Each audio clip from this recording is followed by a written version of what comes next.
Pakistan received a boost in economic confidence as Fitch Ratings upgraded its credit rating from CCC+ to B, citing narrowing fiscal deficits, improved structural reforms, and strong IMF program performance.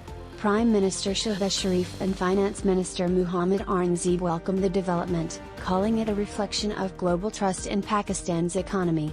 The upgrade follows improved fiscal indicators, including a primary surplus, tighter spending, and reforms such as increased agricultural income taxes. Fitch also noted declining government debt to GDP, lower inflation projections, and steady policy rates, with GDP growth expected to reach 3% in FY25.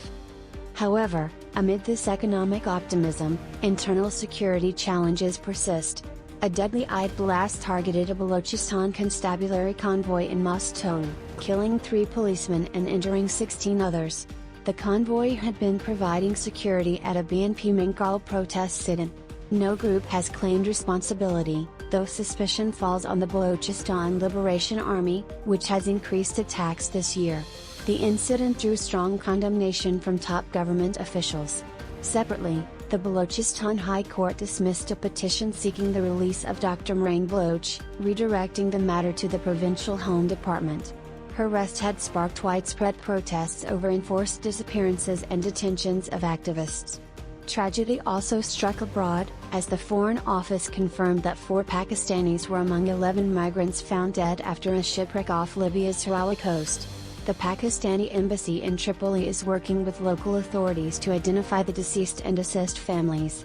The incident is the latest in a series of migrant boat disasters involving Pakistanis, including capsizes in Greece, Morocco, and Italy over the past year, which have claimed hundreds of lives.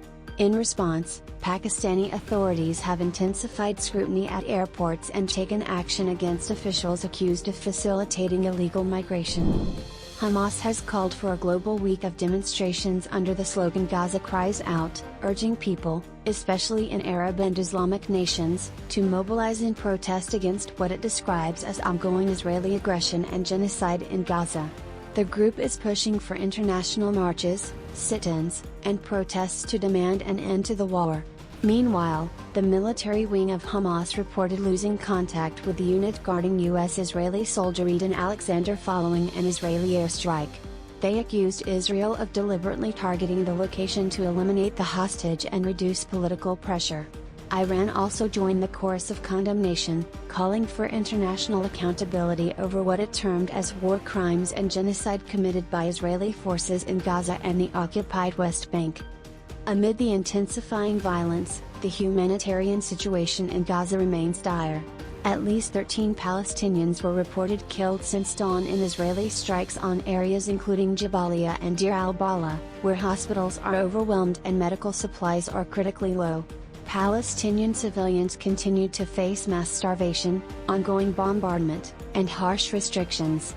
In southern Lebanon, Israel claimed to have killed a Hezbollah commander in an airstrike near Adoran, while in Gaza City's 𝐒𝐭𝐲𝐬 neighborhood, the Israeli military said it had eliminated Muhammad al-Ila, a senior Hamas commander, marking the third such assassination since renewed operations began.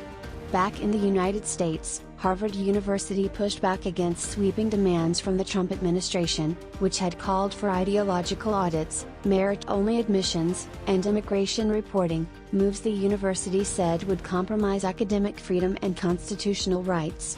In response to Harvard's refusal, the administration froze $2.3 billion in federal funding, intensifying its crackdown on institutions it accuses of enabling anti-Semitism during pro-Palestinian protests.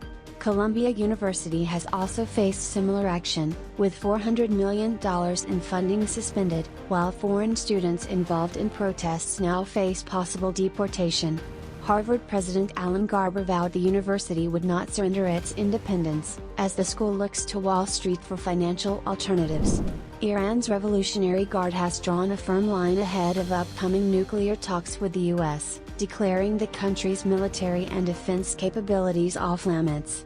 These are red lines that cannot be discussed under any circumstances, said IRGC spokesman Ali Mohammed Naimi. The statement comes just before a second round of indirect US-Iran negotiations in Muscat, talks that mark the highest-level engagement since the collapse of the 2015 nuclear deal.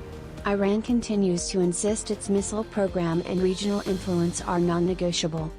Tensions remain high, especially after President Trump's return to office in January and the revival of his maximum pressure campaign. In March, he sent a letter to Supreme Leader Ayatollah Ali Khamenei urging talks but also warning of military action. Trump has since called Iran an easy problem to fix and threatened strikes on its nuclear facilities, despite Tehran's insistence that its program is peaceful. Khamenei, striking a more cautious tone, told lawmakers he isn't overly optimistic or pessimistic about the talks. While acknowledging some progress, he warned against tying Iran's future too closely to negotiations. Still, hopes for economic relief are rising at home, with the rial gaining ground and Iran's leadership backing the talks, despite lingering mistrust of the US.